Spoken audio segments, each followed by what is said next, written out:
JD consultancy. હાજી. એ સાહેબ આ વોટિંગ કાર્ડ ના સર્વે પછી હું હાલે કઈ ખબર નથી પડતી.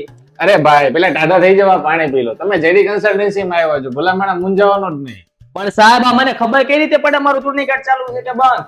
અરે ભાઈ ટેન્શન ના લ્યો, હમણાં તમારા ચૂંટણી કાર્ડ નંબર ઉપરથી તમને ચેક કરી આપો તમારું ચૂંટણી કાર્ડ ચાલુ છે કે બંધ. અરે વાહ. પણ સાહેબ એક પ્રોબ્લેમ છે, મારા આધાર કાર્ડમાં જે નામ ને એડ્રેસ છે ને ચૂંટણી કાર્ડમાં નથી. હા તો આમાં છે ને આપણે ફોર્મ નંબર 8 છે સુધારાનો, એ સુધારો કરી નાખશો એટલે નામ અને સરનામું સુધરી જશે તમારું. પણ સર એના માટે કાગળિયા. એમાં તમારું ચૂંટણી કાર્ડ, એક આધાર કાર્ડ, પાસપોર્ટ સાઇઝ ફોટો અને માતા અથવા પિતાનો ચૂંટણી કાર્ડ. અરે વાહ સાહેબ વાહ, જેડી કન્સલ્ટન્સી એટલે કેવું પડે હો. આ સિવાય સર બીજી કઈ કઈ સર્વિસ આપો છો તમે? આપણે 70+ સર્વિસીસ આપીએ છીએ. તો હવે પછી તમારે ડોક્યુમેન્ટ નું કામ કરાવવું હોય તો ક્યાં આવવાનું? જેડી કન્સલ્ટન્સીમાં. મિત્રો તમારે પણ આ ભાઈ જેવા સવાલો હોય તો અવશ્ય અમારો કોન્ટેક્ટ કરો. ડિસ્પ્લે પર નીચે નંબર આપેલો છે. અમારી સુરતમાં 2 બ્રાન્ચ છે, જહાંગીરપુરા અને સરથાણા. પ્લીઝ કોન્ટેક્ટ કરો.